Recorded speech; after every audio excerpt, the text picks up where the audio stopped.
Okay बेटा, last class में हमने non inertial and inertial frame of reference किया था। और मैंने आपको देखिए बेटा, नॉर्मली जो हमारा अर्थ रहता है, earth is a inertial frame of reference. Okay, जो हमारा अर्थ है ये आपका क्या है बेटा, inertial frame of reference. All दो अर्थ भी जो है एक्सलरेट कर रहा है, बट इसका जो एक्सलरेशन है वो काफ़ी कम होता है, जिसे आप इग्नोर कर सकते हो। ठीक है, अर्थ का एक्सलेशन कैसे है, देखो बेटा, अर्थ जो है ये कंटिन्यूसली अपने एक्सिस के ऊपर रोटेट कर रहा है। तो हर बॉडी जो है यहाँ पे सेंट्रीपिटल एक्सलेशन एक्सपीरियंस कर रही होगी एक तरह से ना। तो बॉडी जो रहती है एक तरह से आप ये बोल सकते हो कि ये एक्सलरेटिंग मोशन होगी, बट अप्रॉक्सीमेटली हम अर्थ को क्या है, inertial frame of reference he treat करते हैं। ओके, और अब तक हमारी स्टडी भी अर्थ के विद रिस्पेक्ट हो रही थी, इसीलिए स्यूडो फोर्स का कंसेप्ट नहीं था। लेकिन जैसे ही आपकी study non inertial frame of reference के विद रिस्पेक्ट होगी, तो आपको स्यूडो फोर्स कंसीडर करना होगा। ओके, जैसे कल एक क्वेश्चन था पुली वाला, वो हमने किया था। एक क्वेश्चन ये दिया था मैंने आपको कि हमारे पास एक वेज है जिसका मास कैपिटल एम है, इसके इंक्लाइंड प्लेन पे एक स्मॉल एम मास पड़ा हुआ है।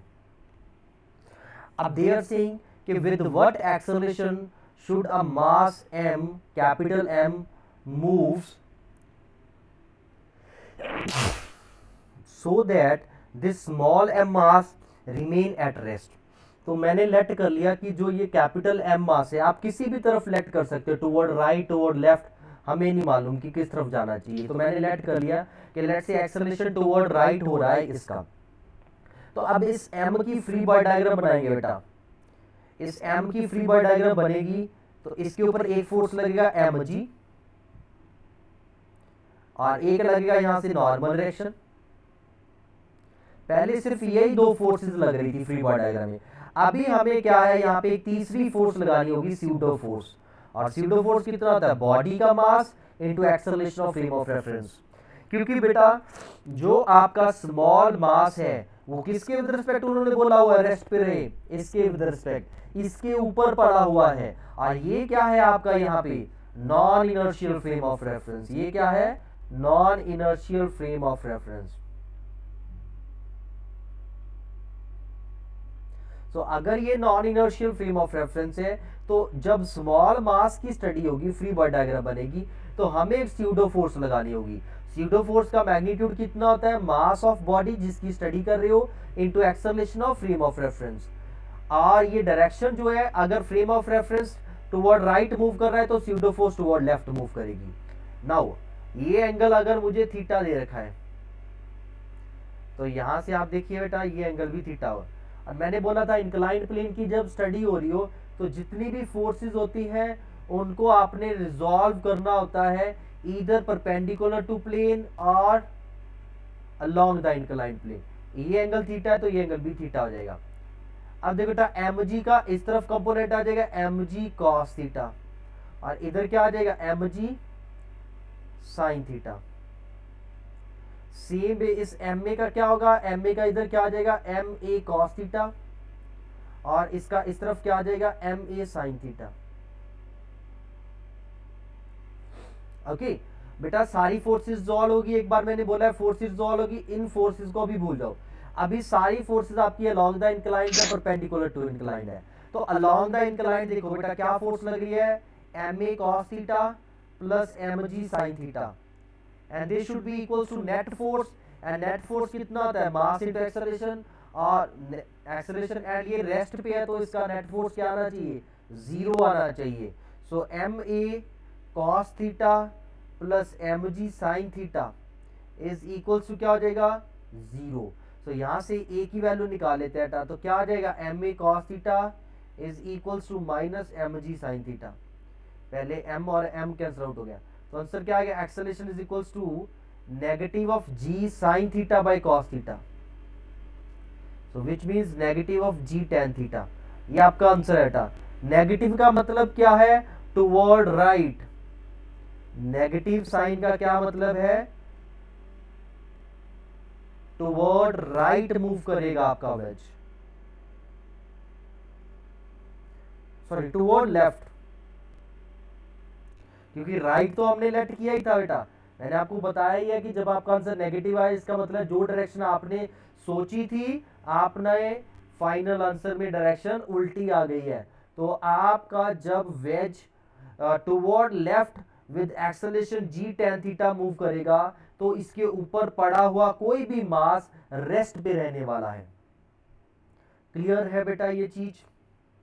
हम लोग यहाँ पे ग्राउंड के विद रिस्पेक्ट नहीं बोल रहे कि ग्राउंड के विद रिस्पेक्ट रेस्ट पे है, ये है रेस्ट पे इसके विद रिस्पेक्ट, इस मास के विद रिस्पेक्ट। ओके, ये कर लिया था क्वेश्चन सब बच्चों ने।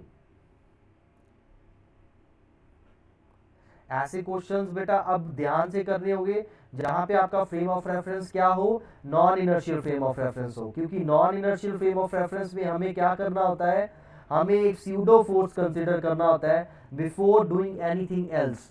ओके, तो फ्री बॉडी डायग्राम में एक एक्स्ट्रा फोर्स आ जाएगी और फिर उसके बाद का जो कंसेप्ट होता है कि फोर्सेस को हमें रिजॉल्व करना होता है along the inclined plane and perpendicular to inclined plane वाली भी आप यहाँ पे इक्वेशन बना सकते हो। वो क्या बन जाएगी, n plus m A sine theta is equals to m g cos theta. चलिए अभी के लिए इस इक्वेशन का कोई मीनिंग नहीं है हमारे पास, हमारी मेन इक्वेशन ये है। अभी ये दो इक्वेशंस यहां से बनी है, इसको सॉल्व करके हमारे पास एक ही वैल्यू आ गई, इसको सॉल्व करके एक ही वैल्यू नहीं होगी क्योंकि n भी नहीं मालूम है हमें। आप a की वैल्यू यहाँ पे इस इक्वेशन में डाल सकते हो, a की वैल्यू यहाँ पे डाल के n की वैल्यू निकाल सकते हो जो कि आगे वाले लेक्चर में काम आएगी आपकी। Okay, so this is your study of body with respect to non inertial frame of reference. So I hope this is all clear with you. So अभी जो नेक्स्ट बेटा आपने करना है, इसमें भी मैं आपको नॉन इनर्शियल फ्रेम वाले रेफरेंस की ही बात करूंगा। जैसे मोशन हम लोग अभी लिफ्ट में कर रहे हैं। ओके, लिफ्ट जो होती है, लिफ्ट चल रही है, अप जा रही है, नीचे जा रही है, वेट करके देखते हैं, weight of a body in a lift, weight of body in a lift, lift के अंदर क्या वेट होगा बॉडी का। तो अब देखिए बेटा, जो लिफ्ट होती है, लिफ्ट वेलोसिटी कांस्टेंट से चल रही है, रेस्ट पे है या एक्सेलरेशन पे है, उसके अकॉर्डिंग आपका वेट चेंज करता है। सबसे पहले वेट मेजर करने के लिए हम लोग जो मशीन यूज करते हैं, आप क्या करते हो, उसके प्लेटफॉर्म पे खड़े हो जाते हो, मशीन के प्लेटफॉर्म पे आप खड़े हो जाते हो। तो अब क्या होता है, आप नीचे को लगाते हो फोर्स प्लेटफॉर्म के ऊपर, इन रिटर्न प्लेटफॉर्म आपको देता है नॉर्मल रिएक्शन। तो जो इस स्केल के ऊपर रीडिंग आएगी, ओके, ये जो रीडिंग होगी ना बेटा, this reading is equals to होता है नॉर्मल रिएक्शन। आपका जो भी वेट मेजर होता है बेटा वो नॉर्मल रिएक्शन के इक्वल होता है, एमजी के इक्वल नहीं होता है।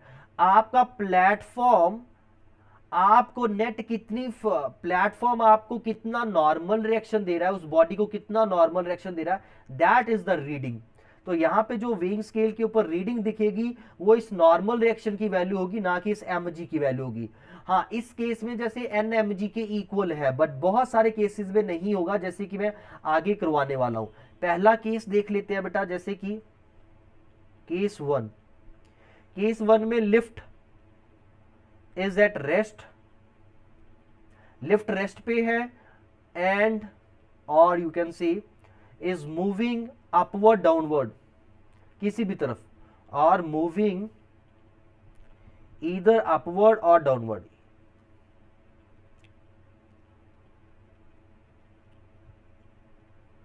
ईदर अपवर्ड और डाउनवर्ड विद कांस्टेंट वेलोसिटी। तो इन सब के लिए क्या सिचुएशन बनेगी। अब लिफ्ट में देखिए बेटा, लिफ्ट क्या है, कांस्टेंट वेलोसिटी से चल रही है या फिर रेस्ट पे है। तो इस केस में जो लिफ्ट होगा बेटा हमारा, ये आपका लिफ्ट है, ये लिफ्ट यहां पे क्या होगा, जब बॉडी रेस्ट पे हो जहां कांस्टेंट वेलोसिटी से चल रहा हो, इस सिचुएशन में ये क्या है, नॉ inertial frame of reference, inertial frame of reference है ये अगर इनर्शियल फ्रेम ऑफ रेफरेंस है, ये आपकी वेइंग मशीन है, आपने इसके ऊपर खड़े हो जाना है। अभी आपने वेइंग मशीन के ऊपर एमजी फोर्स लगाया, यहां से नॉर्मल डायरेक्शन, यहाँ पे कोई और फोर्स नहीं इन्वॉल्व होगा बेटा, क्योंकि non inertial frame of reference ना होने के कारण स्यूडो फोर्स लगानी है और कोई फोर्स एक्ट नहीं कर रही है, और ये प्लेटफॉर्म के ऊपर रेस्ट पे है। ये जो मैन है ये with respect to lift rest पे है, तो net force with respect to lift n plus minus m g is equal to क्या आ जाएगा, 0, क्योंकि net force with respect to lift क्या है, 0 है। बेटा आप अगर प्लेटफॉर्म के ऊपर, लिफ्ट तो रेस्ट पे है, आप भी प्लेटफॉर्म के ऊपर रेस्ट पे हो, प्लेटफॉर्म के ऊपर मतलब आप लिफ्ट के विद रिस्पेक्ट रेस्ट पे हो, so n plus minus m g is equal to net force, और नेट फोर्स कितना हो जाएगा, 0 हो जाएगा बेटा। आप ऐसे लिखना चाहते हो, net force is equal to mass into acceleration of n is equal to 0, acceleration of man. Okay, so यहां से n minus m g is equal to 0, n is equal to m g आ गया। तो इस case में जो reading आएगी true value होगी आपकी, ये क्या होगा, ट्रू वैल्यू आएगी। तो जब भी आपने लिफ्ट में वेट करना है तो आप लिफ्ट को रेस्ट पे रख के, जहां जब वो कांस्टेंट वेलोसिटी से चल रही है तब वेट करोगे तो आपका सही आएगा रिजल्ट।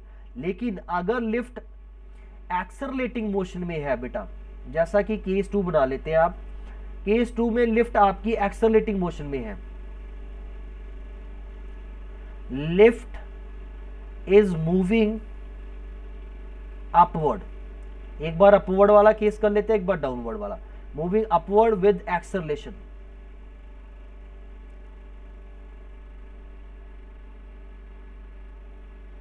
तो जो आपकी लिफ्ट है इस केस में बेटा, ये लिफ्ट ऊपर को मूव कर रही है विद एक्सेलरेशन a, तो इस केस में जो लिफ्ट है, this is not a inertial frame of reference, lift is a non inertial frame of reference. Lift क्या है, non inertial frame of reference है।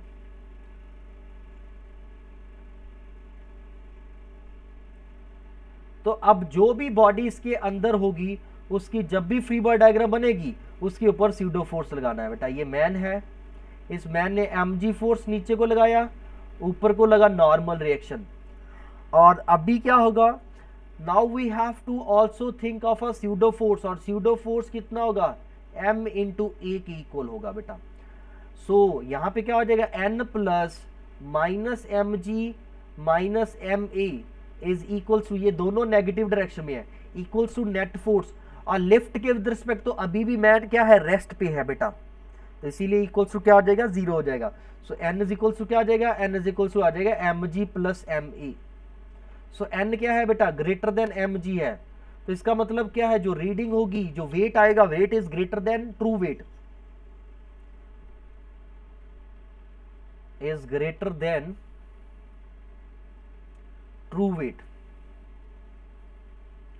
रियल वेट से ज्यादा वेट आएगा आपका। ओके, आप देखोगे भी जब आप मॉल्स में जाते हो, लिफ्ट के अंदर खड़े होगे, तो लिफ्ट एकदम से जब नीचे से चलना स्टार्ट करती है, अपनी वेलोसिटी अटेन करती है, वो एक्सेलरेट करती है ऊपर को, तो जब वो ऊपर को एक्सेलरेट करती है, आप थोड़ा सा दबाव महसूस करते हो नीचे को, वो इसीलिए महसूस करते हो क्योंकि आपका वजन बढ़ रहा होता है। वही दबाव आप इस वेट, इस वेइंग मशीन के ऊपर लगाओगे, और ये वेइंग मशीन आपका जो वेट है वो ज्यादा बताएगी।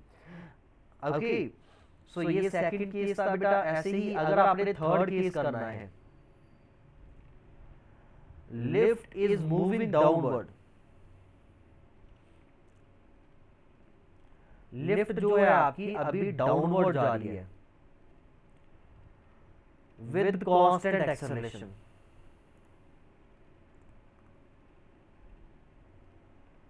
Lift is moving downward with constant acceleration.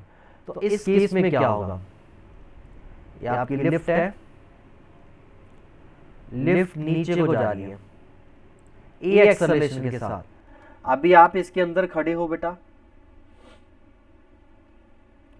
आपने इसके ऊपर लगाया mg वेट, यहां से एक मिलेगा आपको नॉर्मल रिएक्शन, ये हो गई, और कोई फोर्स नहीं है, बट लिफ्ट जो है यहां पे non inertial frame of reference है ये बेटा। सो नॉन इनर्शियल में स्यूडो फोर्स भी लगाना पड़ेगा। अभी स्यूडो फोर्स डाउनवर्ड लगेगा कि अपवर्ड, तो as lift is moving downward, तो स्यूडो फोर्स ऊपर को ऑपोजिट लगता है बेटा, और कितना होगा, जितना बॉडी का मास है इनटू एक्सेलरेशन। और ये पर्सन फिर से प्लेटफॉर्म के ऊपर रेस्ट पे है, मतलब with respect to platform rest पे है, नेट फोर्स 0 आ जाएगी। So n plus m a positive forces plus minus negative mg force is equals to क्या हो जाएगा 0। तो यहाँ से n इज इक्वल्स टू क्या हो जाएगा mg माइनस ma। ये ट्रू वेट था mg, तो n जो है लेस देन mg आ गया बेटा यहाँ पे। तो यहाँ पे रीडिंग क्या आएगी, weight is less than true weight. ऐसे ही जब आप लिफ्ट से मॉल की लेट से आप सेकंड या थर्ड फ्लोर पे हो और वहां पे जब लिफ्ट में एंटर होते हो, तो जब लिफ्ट एकदम से स्पीड पकड़ती है नीचे को आने के लिए, तो नीचे को एक्सेलरेट हो रही होती है वो, तो तब आप थोड़ा सा हल्कापन महसूस करते हो। ओके, अगर आप बात करोगे स्विंग्स की, तो स्विंग्स में भी क्या होता है बेटा, जैसे आप लोग ये जैसे स्विंग में आप लोग जब आप ऊपर जा रहे होते हो तो आप दबाव महसूस करते हो। जब आप ऊपर से नीचे आ रहे होते हो इस तरफ से, जब आप नीचे आ रहे होते हो, आपको वॉमिटिंग के चांसेस मैक्सिमम यहाँ पे होते हैं अगर आपने तभी कुछ ना कुछ खाया होगा। क्योंकि क्या होगा बेटा, जब आप यहाँ से नीचे आ रहे होगे तो क्या होगा, आपका वजन जो है, वेट जो है वो कम हो रहा होगा बेटा, जिस वजह से आपके अंदर जो भी चीज अनडाइजेस्टेड होगी वो आपके क्या होगा बेटा, अनडाइजेस्टेड होगी पेट के अंदर, तो वो बाहर आ जाएगी बेटा। ओके, सो जिस वजह से आप वॉमिटिंग कर देते हो, थ्रो आउट कर देते हो। ओके, सो अभी यहाँ पे एक स्पेशल केस और है आपका कि अगर यहाँ पे एक्सेलरेशन की वैल्यू g के इक्वल हो जाए, फ्री फॉल होने लग जाए लिफ्ट आपकी, अगर लिफ्ट आपकी फ्री फॉल होने लग जाए तो क्या होगा।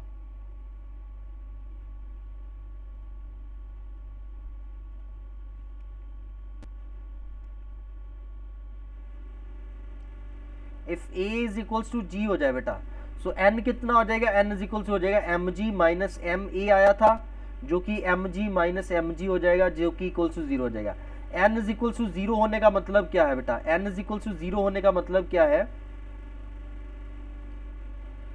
कि you are feeling weightless. Okay, तो इसे फ्री फॉल स्टेट भी बोल सकते हैं, फ्री फॉल,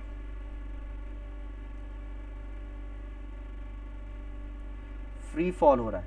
तो अगर आपका लिफ्ट फ्री फॉल होने लग जाए तो आप वेटलेस फील करोगे, आपका जो वेइंग स्केल होगा वो 0 रीडिंग देगा बेटा, और इस केस में मैक्सिमम चांसेस होते हैं कि you will feel like throwing out. Okay, vomiting की फील सबसे ज्यादा इस वक्त है, गिडीनेस फील होगा आपको बेटा, क्योंकि इस वक्त क्या होगा, जो भी अनडाइजेस्टेड पार्ट होगा वो आपके माउथ के राही बाहर आ जाएगा सारा का सारा। ओके, इसीलिए जो साइंटिस्ट होते हैं बेटा, जो सैटेलाइट में साइंटिस्ट होते हैं, अब आप एक चीज समझिए, जो सैटेलाइट्स होते हैं वो अर्थ के राउंड रिवॉल्व कर रहे होते हैं। जैसे ये आपकी अर्थ है और सैटेलाइट्स इसके राउंड रिवॉल्व कर रहे होते हैं, और दोज हु नोज कि satellites are always trying to fall toward the earth surface, ये सैटेलाइट्स अर्थ की तरफ फॉल करने की कोशिश कर रहे होते हैं ग्रेविटी के कारण, ये सैटेलाइट्स को ग्रेविटी खींच रहा होता है, तो ये प्लैनेट्स, सैटेलाइट्स जो है इस अर्थ प्लैनेट की तरफ फॉल करने की कोशिश कर रहे हैं। तो satellites are always in free fall state,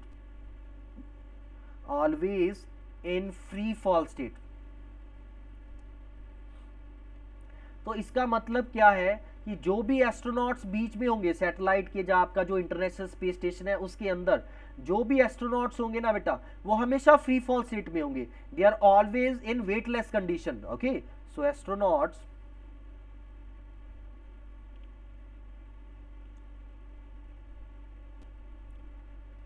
in satellites or space station are always in weightless condition। तो हमेशा क्या होंगे, वो वेटलेस कंडीशन में होंगे। अगर वो वेटलेस कंडीशन में होंगे बेटा, तो इसका मतलब क्या है, वो तो खाएंगे बाद में, पहले बाहर निकल जाएगा, है ना। सो अभी क्या करते हैं फिर वो, इसीलिए वो लिक्विड फूड लेते हैं बेटा, लिक्विड फूड जल्दी डाइजेस्ट हो जाता है। ओके, सो वेटलेस कंडीशन है, सो इसीलिए वो क्या है, लिक्विड डाइट के ऊपर रहते हैं, लिक्विड डाइट। इसीलिए जो आपके एस्ट्रोनॉट्स होते हैं they take liquid diet. Okay, इसीलिए उन्हें लिक्विड डाइट इनटेक करना पड़ता है, ताकि अदरवाइज क्या होगा बेटा, they will throw out, as soon as they have intaken any solid food वो तभी थ्रो आउट कर देंगे। ओके बहुत मुश्किल है स्पेस स्टेशन में रहना बेटा, क्योंकि it's always free fall. Okay जैसे आप जो चंडोल है ऊपर से जब नीचे आ रही होती है तो जैसा फील आप कर रहे हो उस वक्त सैटेलाइट्स एस्ट्रोनॉट के अंदर हमेशा वैसे ही फील करते हैं, हर सेकंड वैसा फील कर रहे होते हैं एक तरह से। तो धीरे धीरे उनकी बॉडी हैप्चुअल हो जाती है, लेकिन ये बहुत अजीब सिचुएशन होती है वो। ओके तो इसीलिए उन्हें पहले स्पेशल ट्रेनिंग दी जाती है। ऐसे नहीं कि हम लोग जैसे अब बोले कि हमने स्पेस में जाना है तो वो बहुत मुश्किल हो जाएगा हमारे लिए बेटा, हम बीमार पड़ जाएंगे वहाँ पे जाते ही। सो इसीलिए पहले आपको एक्स्ट्रा ट्रेनिंग लेनी पड़ेगी उसके लिए। ओके सो ये पार्ट क्लियर है सबको? यस। तो बेटा इस क्वेश्चन में क्या कह रहे हैं, हमारे पास एक पर्सन है जो ट्रॉली के अंदर है और ये ट्रॉली खुद यू वेलोसिटी से मूव कर रही है। अगर ट्रॉली मूव कर रही है तो ये पर्सन भी यू वेलोसिटी से मूव कर रहा होगा। अभी पर्सन ने क्या किया, इस ट्रॉली से जंप कर दिया, इस ट्रॉली से किया है उसने jump with velocity v in opposite direction. तो ट्रॉली इधर जा रहा था, इसने v वेलोसिटी से जंप कर दिया पीछे को, और ये जो वेलोसिटी v है आपको क्या दिखा है, velocity of person with respect to trolley क्या है, -v। ओके मैं क्या कर रहा हूं बेटा, इधर वाली डायरेक्शन को पॉजिटिव और इधर वाली डायरेक्शन को नेगेटिव। तो -v क्या है आपके पास, velocity of person with respect to trolley, और velocity of trolley with respect to ground क्या है, तब u है बेटा। इन दोनों से आप क्या कैलकुलेट कर सकते हो, velocity of person with respect to ground. तो that will be equals to क्या रहेगा, velocity of person with respect to trolley plus trolley with respect to ground, जो कि क्या आ जाएगा, -v प्लस u आ जाएगा। So this is the velocity of person with respect to ground. तो पर्सन ने आपके इतनी वेलोसिटी से जंप किया है ट्रॉली से। आपने बताना है कि ट्रॉली की वेलोसिटी कितनी होगी आफ्टर पर्सन जंप्स, ट्रॉली की वेलोसिटी कितनी हो जाएगी ये बताना है आपने अभी। सो इस क्वेश्चन को बेटा, ये क्वेश्चन है law of conservation of momentum के बेस्ड। इस क्वेश्चन को कैसे करोगे आप, सबसे पहले देखिए बेटा, आप बोलोगे सर इस वेलोसिटी को सीधा ही क्यों नहीं यूज कर लेते हम लोग, हमें ये वेलोसिटी क्यों चाहिए थी, क्योंकि यहाँ पे बेटा जो मोमेंटम कंजर्व्ड रहेगा वो ग्राउंड के विद रिस्पेक्ट रहेगा।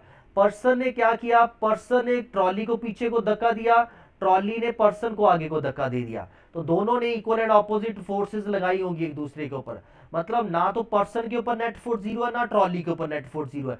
नेट फोर्स किसके विद रिस्पेक्ट जीरो है, नेट फोर्स ग्राउंड के विद रिस्पेक्ट पूरे सिस्टम के ऊपर जीरो है। ओके इस पूरे सिस्टम के ऊपर नेट फोर्स जीरो है बेटा। हम लोग बात करें पर्सन या ट्रॉली की, तो पर्सन और ट्रॉली के ऊपर नेट फोर्स जीरो नहीं है, पर्सन भी कुछ फोर्स एक्सपीरियंस कर रहा है ट्रॉली से, ट्रॉली भी पर्सन से। तो इसीलिए ग्राउंड के विद रिस्पेक्ट स्टडी करना जरूरी है। ग्राउंड के विद रिस्पेक्ट ये कंजर्वेशन ऑफ मोमेंटम लगेगा। इनिशियल मोमेंटम क्या था, इनिशियली क्या था, इनिशियल मोमेंटम क्या था बेटा,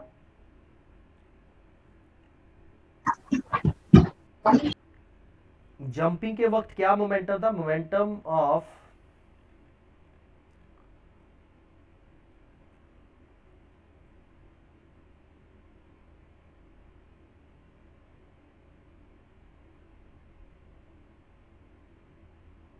system, momentum of system before jumping. तो बिफोर जंपिंग मोमेंटम कितना आ जाएगा बेटा हमारे पास, initial momentum that will be equals to m plus capital M into u. Small m mass of person है, capital M mass of trolley है बेटा यहाँ पे। ओके ये दिया नहीं हुआ तो मैं अभी लिख रहा हूँ। ओके फिर momentum of system after jumping क्या हो जाएगा, तो जंप करते हुए पर्सन ने कितना वेलोसिटी कर लिया बेटा, पर्सन ने वेलोसिटी कर लिया था अपना small m into -v plus u, और plus capital M into capital V, और ये कैपिटल V ही हमने कैलकुलेट करना है, कैपिटल V कैलकुलेट करना है। कैपिटल V यहाँ पे क्या है, ट्रॉली का वेलोसिटी। जब ये पर्सन जंप कर गया तो ट्रॉली का वेलोसिटी कितना हो गया है, v वेलोसिटी हो गया जब पर्सन ने जंप किया इसमें से। ओके सो अब ये वेलोसिटीज विद रिस्पेक्ट टू सारी ग्राउंड होनी चाहिए। तो law of conservation of momentum क्या रहता है कि initial momentum is equals to final momentum आ जाएगा। So law of conservation of momentum लगा दिया तो यहाँ पे रिजल्ट क्या बन जाएगा हमारे पास, m plus capital M into u is equal to क्या आ जाएगा, small m into minus v plus u plus capital M into capital V. Okay, अब हमें इस v की वैल्यू निकालनी है, तो टर्म्स रीअरेंज कर लेते हैं बेटा। ये क्या हो गया, m u plus capital M u, इनको इधर ले आते हैं तो ये हो जाएगा minus m minus v plus u is equals to capital M into v. ये बन गया m u plus capital M into u minus minus plus m into v minus m u is equals to capital M v. तो ये terms आपकी cancel out होगी बेटा। इनमें से u अगर आप कॉमन ले लोगे ब्रैकेट में रह जाएगा m plus small m, sorry u common नहीं आएगा बेटा, यहाँ पे हमें इसे ऐसे ही रखना होगा। ये u नहीं है, ये v है बेटा। तो ये बन जाएगा m into u plus small m into small v upon capital m is equals to capital v। तो ये ट्रॉली की वेलोसिटी आ जाएगी हमारे पास। ओके, सो इस तरह से बेटा ये law of conservation of momentum का एक क्वेश्चन है। ये आई थिंक ये भी एनसीईआरटी का ही क्वेश्चन है, मुझे एग्जैक्टली नहीं याद ये क्वेश्चन, बट ये आई थिंक एनसीईआरटी का ही है क्वेश्चन। तो आप देखना ऐसा क्वेश्चन। सो बेटा ये एनएलएम वाला पार्ट आपका खत्म हो चुका है, Newton's law of motion.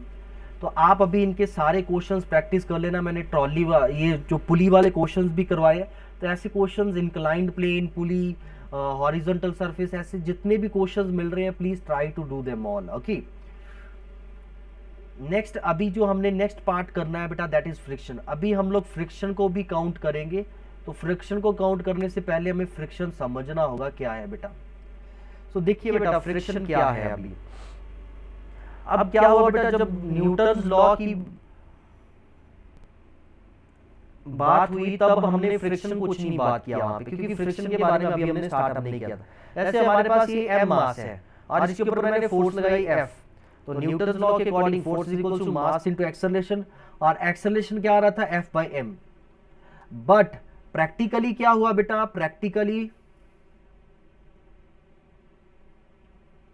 Practically क्या हुआ है कि आपका जो एक्सेलरेशन है that is less then, practical acceleration जो है लेस देन a है, that is less then F by m है। तो इसका मतलब क्या, न्यूटन्स लॉ गलत है यहाँ पे भी? नहीं, न्यूटन्स लॉ गलत नहीं है यहाँ पे बेटा। यहाँ पे हम लोग एक फोर्स कंसिडर करना भूल गए थे, वो थी आपकी frictional force, opposing force. Okay, तो ये क्यों हुआ है, इसका कारण क्या है, ड्यू टू फ्रिक्शन।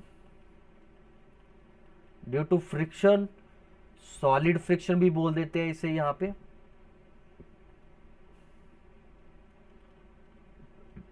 ओके, तो ये फ्रिक्शन क्या है बेटा,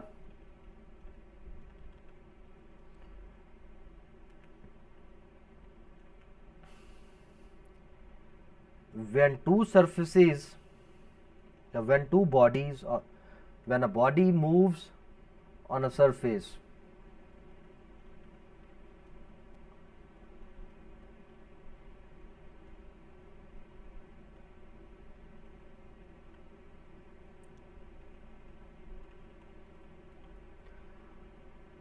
it experiencing a opposite force,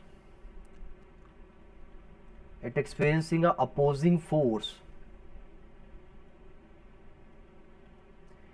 which retard its motion,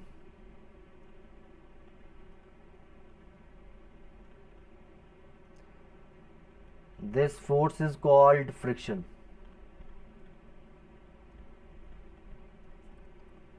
ये फोर्स फ्रिक्शन होती है बेटा। ओके, तो जब दो बॉडीज के बीच में रिलेटिव मोशन हो रहा है तभी ये फ्रिक्शनल फोर्स कम आती, रोल प्ले करती है अपना। Okay, so frictional force comes into play when two surfaces move relative to each other।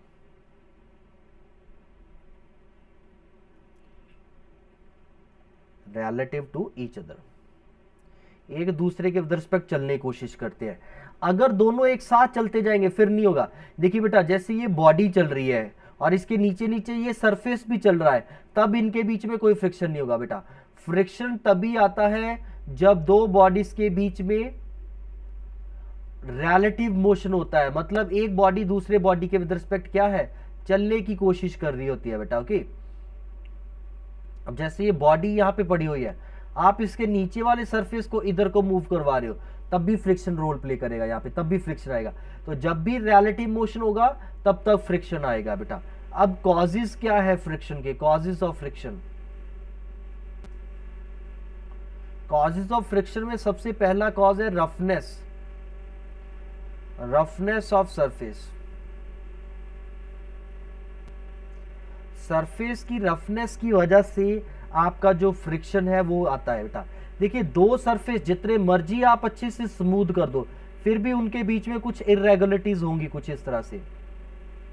Okay, तो जब ये बॉडीज एक दूसरे के विद रिस्पेक्ट मूव करेगी तो ये रफनेस एक दूसरे के साथ अटक जाएंगी बेटा, बॉडी स्टिक हो जाएंगी। ये टीथ जो बने हुए हैं रफनेस की वजह से ये एक दूसरे के साथ स्टिक हो जाएंगे, जिस वजह से यहाँ पे हमें एक एक्स्ट्रा फोर्स लगाना होगा to break down these forces. Okay, इस फोर्स को ओवरकम करने के लिए हमें एक एक्स्ट्रा एफर्ट लगाना होगा।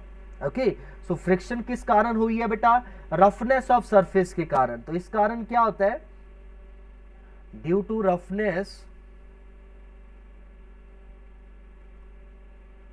of surface bodies get locked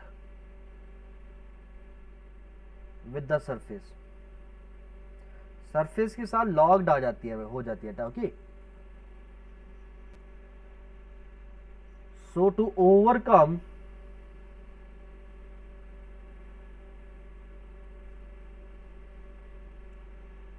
this situation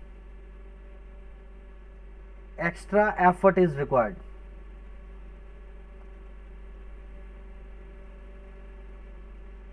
which is friction। और बेटा दूसरा कारण इसका इलेक्ट्रोस्टैटिक कॉज भी बोला जा सकता है, इलेक्ट्रोस्टैटिक कॉज। इलेक्ट्रोस्टैटिक कॉज में क्या होता है बेटा, जब दो सरफेसेस एक दूसरे के साथ रब होते हैं बेटा, जब दो सरफेसेस एक दूसरे के साथ रब होते हैं तो ये चार्ज हो जाते हैं, ये पॉजिटिव चार्ज हो जाएगा, नेगेटिव चार्ज हो जाएगा। Okay, so when to surfaces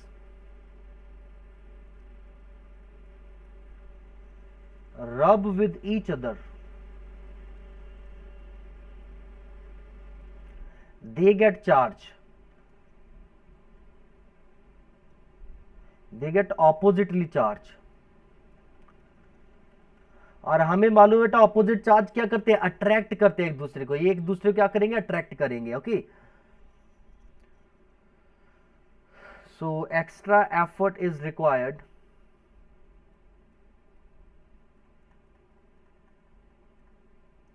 extra effort is required to overcome this attractive force।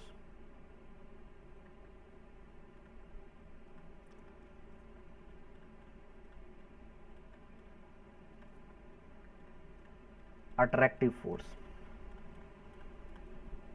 Okay, so बेटा ये दो मेन कॉज है, रफनेस ऑफ सरफेस एंड दूसरा रबिंग के कारण जो वो सरफेस चार्ज हो जाते हैं, तो इस वजह से ये फ्रिक्शन प्रोड्यूस होती है बेटा। ओके, एक और लाइन बोली जाती है यहाँ पे कि जो फ्रिक्शन है ये आपका नेसेसरी ईवल है, friction is a necessary evil.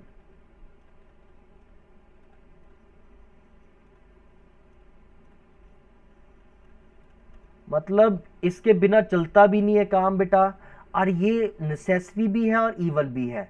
तो इसका मतलब क्या है कि जो आपकी फ्रिक्शन है इस वजह से ईवल क्यों बोला जा रहा है, क्योंकि ड्यू टू फ्रिक्शन हमारा बहुत सारा एनर्जी का लॉस हो जाता है। Okay, due to friction a lot of energy is lost। Okay, बहुत सारी एनर्जी लॉस हो जाती है बेटा। नेसेसरी क्यों है, फ्रिक्शन की नेसेसरी क्यों है बेटा,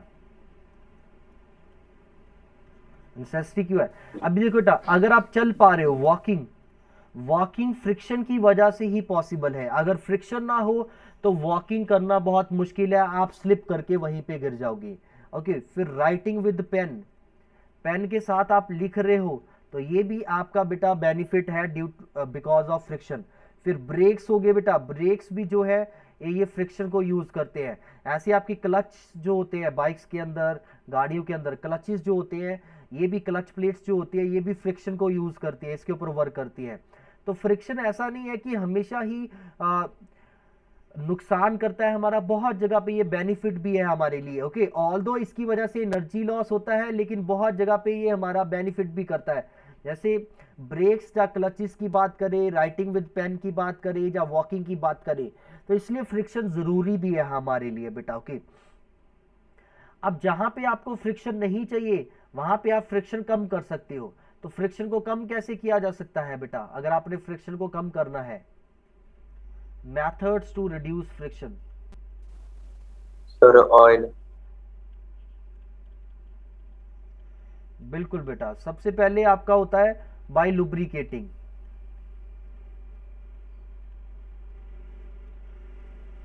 तो आप क्या करो बेटा,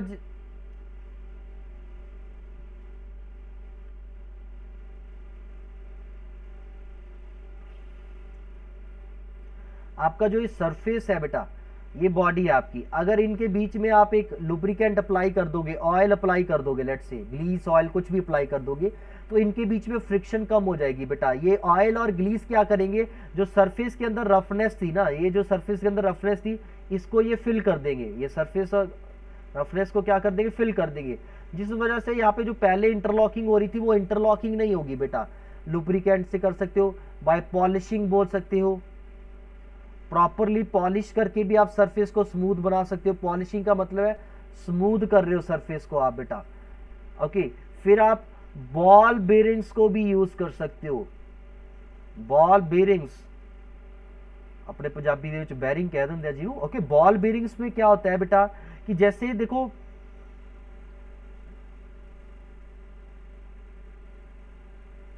अभी देखो बेटा, ये आपकी शाफ्ट है, लेट्स से ये शाफ्ट है और ये आपका व्हील है।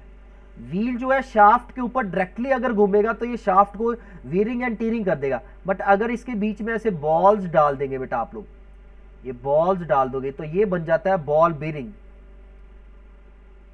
ओके, अब क्या होगा, जब ये व्हील घूमेगा तो ये बॉल्स अपनी जगह पे यहां पे रोटेट करेंगे बेटा। ओके, ऐसे घूमना स्टार्ट कर देंगी, तो जिस वजह से यहां पे वीरिंग एंड टीयरिंग नहीं होगा। यहां पे क्या है, वीरिंग एंड टीयरिंग नहीं होगा, प्लस ये व्हील बहुत आसानी से घूम पाएगा अपनी जगह पे। Otherwise it's will be very difficult to rotate a wheel on the direct axle. तो बॉल बेरिंग से आपका एफर्ट भी कम लगेगा, प्लस फ्रिक्शन भी कम हो जाएगी।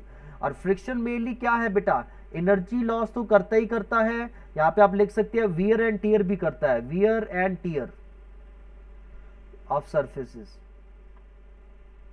ओके, तो बेटा ये जो पार्ट हमने किया है, ये आई थिंक छोटी क्लासों का पार्ट, ये सब कुछ आप पढ़ चुके हो, तो आई थिंक इसमें कोई प्रॉब्लम नहीं होगी। यहां पे मैं एक पॉइंट लिखवा देता हूं, एक्स्ट्रा स्मूथ कर दोगे अगर सरफेस को, आप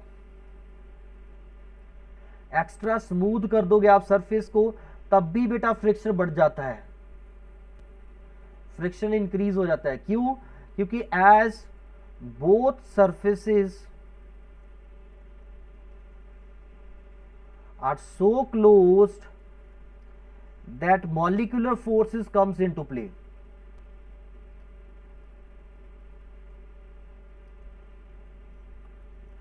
तो जब आप दो सरफेसेस को बहुत ज्यादा पॉलिश कर दिया था तो बिल्कुल एक दूसरे का चिपक जाएंगे, तो जो इनके पार्टी मॉलिक्यूल्स होंगे, इनके मटेरियल के जो मॉलिक्यूल्स और एटम्स होंगे, ये एक दूसरे को क्या करने लग जाएंगे बेटा, अट्रैक्ट करने लग जाएंगे, जिस वजह से भी यहाँ पे लॉकिंग सिचुएशन क्रिएट हो सकती है। तो एक्स्ट्रा स्मूथ भी नहीं करना होता है, आप एक लिमिट तक स्मूथ कर सकते हो सरफेस को। ओके, फ्रिक्शन को कम किया जा सकता है बेटा, खत्म नहीं किया जा सकता। ओके, सो ये बेटा बेसिक्स था फ्रिक्शन का, थ्योरी पार्ट था, आप इसके पढ़ लीजिए, कोई भी छोटी क्लास की बुक में से भी नॉलेज गेन कर सकते हो, प्लस आप अपनी 11th की बुक भी पढ़ सकते हो। And still if you face any problem just let me know. तो आज के लिए इतना ही है बेटा, बाकी नेक्स्ट क्लास में करते हैं।